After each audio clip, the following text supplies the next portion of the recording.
ॐ नमो भगवते वासुदेवाय। प्रथमस्कन्ध अष्टमोऽध्यायः। सूत उवाच सकळे मिळी दुःख शोके मिलिले गंगार उदके मृत्युदक दान अर्थे द्रौपदी कुंतीर सहिते अपरे जेते नारी गणे सकळे शोक निवारणे गंगार तीर दुख मने मिलिले सर्व बंधु जने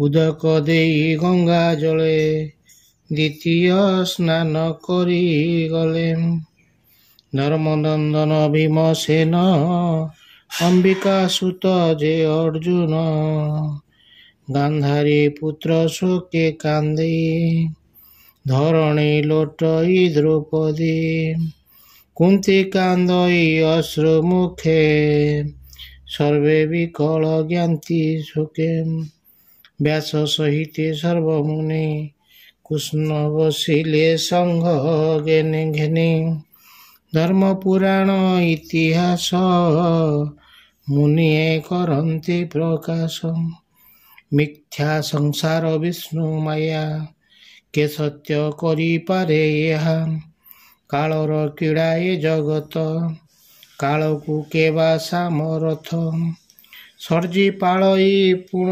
हरे कालर क्रीड़ाए संसारे काहा ताहाकु प्रतिक्रिया नाही हेमंत बोध तांको देही शोक हरिले नारायण एबे हो मुनि गणे शुण दुष्ट राजांक संग मेळे कितबे राज्य हरिथिले द्रौपदी केश स्पर्श दोषे स्वभावे अल्प आयुषे तांकु प्रभु माया करी अर्जुन गांडीवे संहारी युधिष्ठिरंकु राज्य देले अवनी भारा निवारिले उत्तम कल्पे सुसंपादी कराई तिनि अश्वमेधी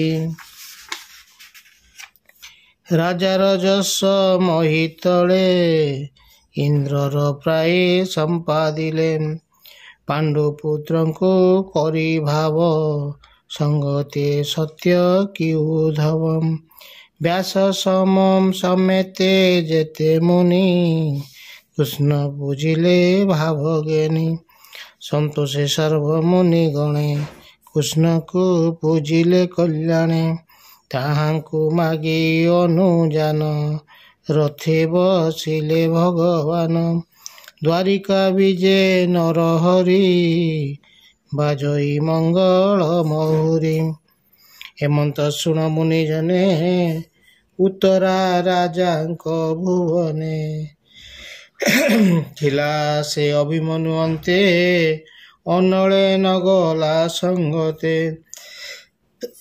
विधवा रूपे गर्भवासे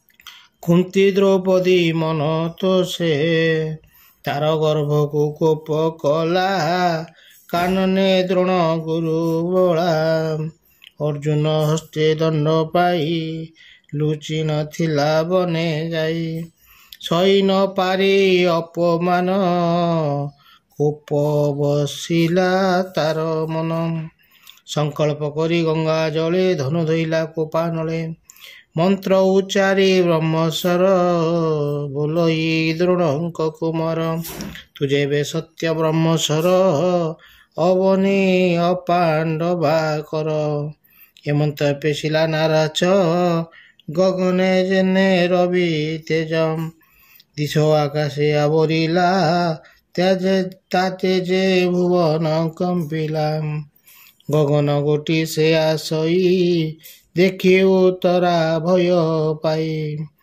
ଧାମଇ ଜୀବନ ବିକଳେ କେଶବ ସନ ସମ୍ଭାଳେ।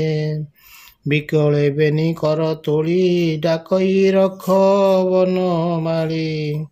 ହେ ଦେବ ଦେବ ଜଗନ୍ନାଥ ଭାରାନି ବାରେ ତୁଇ ଜାତ। ଅନାଥ ନାଥ ଭାବଗ୍ରାହୀ ମୋତେ ସଙ୍କଟ କର ତ୍ରାହି। ତୋ ତନୁ ନ ଜାଣୟାନ ଅଭୟ ସଙ୍କଟ ଭଞ୍ଜନ। ହେ ଯେ ଗଗନ ମାର୍ଗେଶ୍ୱର ଆଶଇ ଜେନେ ଦିବାକର। ପାଣ୍ଡବ କୂଳ ଏ ହରିବ ଏହାକୁ କେବା ନିବାରିବ। ତୋର ଶରଣ ଗଲି ମୁହିଁ ମୋ ଗର୍ବ ରଖ ଭାବଗ୍ରାହୀ। ଏ ଗର୍ବ ରବି ତଳେ ଥାଉ ମୋର ଜୀବନ ପଛେ ଯାଉ। ସୁତ ଉବାଚ ଉତ୍ତରା ବାକ୍ୟ କର୍ଣ୍ଣେ ଶୁଣି ମନେ ଚିନ୍ତିଲେ ଚକ୍ରପାଣି। ଦ୍ରୋଣ କୁମର ଅପମାନେ ଲୁଚି ଯେ ଥିଲା ଗୌରବନେ। ମନ୍ତ୍ରେ ମନ୍ତ୍ରିଣ ବ୍ରହ୍ମଶର ମେଦିନୀ ଅପଣ୍ଡଭ କର।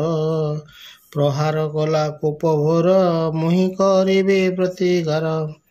ଏକଥା କୃଷ୍ଣ ମୁଖ ଶୁଣି ପାଣ୍ଡବେ ନିଜ ଧନୁ ଆଣି।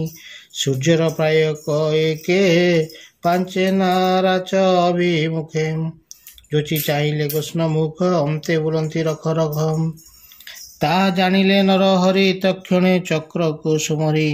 ପୋଇଲେ ଶୁଣ ସୁଦର୍ଶନ ରଖ ତୁ ପାଣ୍ଡବ ଜୀବନ। ତକ୍ଷଣେ କୃଷ୍ଣ ଆଜ୍ଞା ପାହି ଜହି ପାଣ୍ଡବ ପାଞ୍ଚ ଭାଇ। ମେଘର ପ୍ରାୟ ଆଚ୍ଛାଦିଲା କୃଷ୍ଣର କରେ ବିଜେ କଲା। ସେ ଚକ୍ର ଘେନି କୃଷ୍ଣ ବେଗେ ପଶିଲେ ଉତ୍ତରାର ଗର୍ଭେ। ସୁମାୟା ବଳେ ଚକ୍ର ପାଣି କେବା ପାରେ ପରିମାଣି। সকল আত্মা যোগেশ্বর যার মহিমা অগোচর। পাণ্ডব বংশ রক্ষা অর্থে গর্ব আবরি চক্র হস্তে। স্বভাবে অস্ত্র ব্রহ্মস্বর তাহাকু নাহি প্রতিকার। বিষ্ণু তেজরে তা সংহরি গর্ভকু রখিলে মুরারে। যাହାର ମାୟା ଏ ସଂସାରେ ସଜଇ ପାଳଇ ସଂହାରେ। ଏକି ଆଶ୍ଚର୍ଯ୍ୟ ଅଟେ ତାର ସର୍ବ ଆଶ୍ଚର୍ଯ୍ୟ ଯେ ଈଶ୍ୱର। ଯେ ବ୍ରହ୍ମ ଶସ୍ତ୍ର ଯହୁଁ ଗଲା ପାଣ୍ଡବେ ଗୋବିନ୍ଦ ରଖିଲା। ଯାହାକୁ ରଖିବ ଅନନ୍ତ କି କରି ପାରେ ବଳବନ୍ତ। ତକ୍ଷଣେ ପାଣ୍ଡବ ଜନନୀ କୃଷ୍ଣା ଓ ତାରେ ସଙ୍ଗେ ଘେନି।